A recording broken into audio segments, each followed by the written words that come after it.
Hello YouTube, this is Legendary here with another Dominations video. This video will basically be about two requests. One was obviously terrible recording. For some reason I was using YouTube Capture and it didn't, when I was uploading my videos it didn't come out as I wanted it to be. Some of them, where the landslide was different.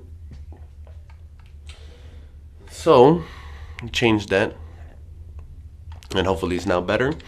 Second thing is obviously a request from looting at industrial low metal range and industrial high metal range. So let's begin. It depends on the type of player you are. There's three types of players. I'm gonna categorize them. The lower metal range player who's industrial and he doesn't care about metals, he just cares about getting loot.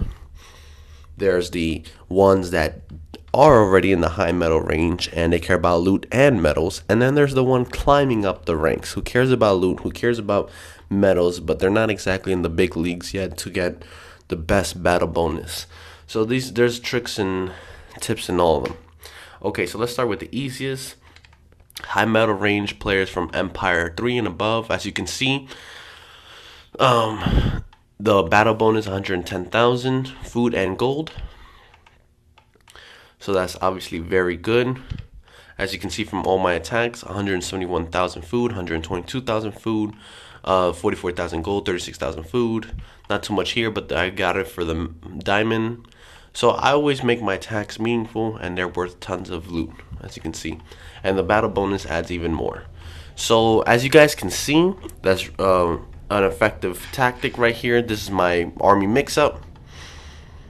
10 tanks, 10 motorcycle raiders, 1 engineer, and 1 shock infantry. Another tactic is right here. One of my teammates, he used 6 engineers, 2 infantry, and the rest motorcycle raiders. I'm gonna show you a quick attack how he did it. He used his wall miners to destroy the walls near my town centers, like both town centers, because the Forbidden City counts as a town center. He uses 1 infantry to distract all my units. He goes for the quick, easy Forbidden City because it doesn't have much health. Again, same tactic, and then calls a whole bunch. Targets the town center, and bam, got the loot with it, and that's pretty much it. So those are the two tactics for high metal range players who want to get the quick snipe, but at the same time get tons of loot plus their battle bonus. And then there's the type of players who basically like me, who wants to get the snipe but doesn't want to use motorcycle raider. So those are 2 ways. The second easiest is low metal range farming for industrial players. So I recommend you guys, if you don't care about your metals and you care about getting loot, then I recommend you this army loadout right here. Right here where my teammate is at, right here. Because you don't necessarily need tanks. Tanks is just there to for sure guarantee you a star, But what's his name? Sorry guys, I had a brain freeze. Anyways, moving on. But a guaranteed loot, no matter what base you attack, is going to be guaranteed loot to make sure you guys keep farming and getting a bunch of players and just making your attacks worth it, so that way you don't have to rebuild too much of your army. Because he had to use all of them for good defenses like this base, but there's some defenses that are better, and obviously walls are more thicker and harder to break down. So yeah, make your attacks worth it. Make sure if the mills look full like that, that means there's most of the food is in the mills. Same for gold. My gold looks empty, my markets look empty, so that most of the gold are in the caverns, and vice versa for the other side. Anyways, now, there's the tricky part. Let's say you're in the mid-range metal range, say a little bit lower than Kingdom or Kingdom 3 or 2. Your battle bonus is going to be good, but not great. I recommend you guys a more different setup. Now, everybody has training blessing, right? And when you're in industrial, the thing is how worth it is, because not everybody's French and not everybody is other nations. So what I recommend you guys to use is a World War setup kind of army, where you're going to go for the 5-star and have meaningful attacks.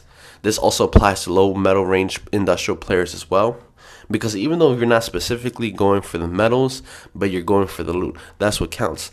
And artillery can shoot through walls as well. So for an example, let me explain myself. So an example is you want to get basically like all the loot as possible, and make sure you're farming for the right guy. You're attacking the right people. If you see loot like 100,000 food or 120,000 food, and that's not the loot you want because you want more, then go for the guys with bigger loot, because in your training blessing you have an hour. So if it takes you 5 minutes to find that right guy who has like 300,000 gold, 300,000 food, or whatever the case is, and you're right, and you have a World War army set up, but once you attack, you're most likely to get all the loot possible. So the World War army setup is 4 artilleries, 3 supply trains, a couple of Gatling guns, about 2 or 3, rest riflemen. Oh, and make sure, obviously, 1 wall snapper or engineer, whatever you have for its wall miners. That's your army mix-up. Oh, and obviously tanks, like 2-3 tanks, maybe even 4 if you can have a big enough army like that to absorb as much damage as possible. And yeah, you're guaranteed gonna get loot for sure. And if you're in the mid-range, metal range, you're guaranteed gonna get your medals. So I absolutely recommend this mix-up for lower metal range players and mid metal range industrial players. So that way you get your loot, and your loot is worth it, because okay, you might not find every guy as a target and not get the 100,000 battle bonus because you're not an empire. But when you find that right guy and you get like 300,000 or whatever the case is, however much food, the recommendation is 150,000 or more loot. If he has 150,000 food or gold, then I recommend that, and attack above. But if it's anything less than that, I don't really recommend it, because it's not worth the attack. You have to wait about 5-6 minutes anyways to rebuild that army. So basically it takes 10 minutes. So that means you only get 10 tries at this, because your training blessing is an hour. So you really want to make your food and gold really worth it, like your attack's really worth it for the tons of food. You might not think you get enough, but in reality you actually are, because you're making your attacks count. So it's like this. I attack 3 times and get the 3 bonuses in less than 10 minutes, right? Compared to 1 attack I do that I got a guy who has like 400,000 food and 400,000 gold. So that obviously attack will be much more worth it than the ones I did with 3 attacks in 10 minutes. It might be less attacks, but it's less loot in the outcome, or just about the same, or just a little bit more, depending on how much that loot that person has. If he doesn't have anything, because I get the opponents like that, I just still go for the battle bonus. So unlike players who have loot, then then that's a different story. I do get a little bit more loot, but that doesn't mean your loot is not worth it either. Your attack wasn't good. It was, because you still got tons of loot. It's just for your battle bonus is not helping you out. Battle bonus at Empire and above, it helps you out tremendously. So that's it for this video, guys. The next video will be about 2 things.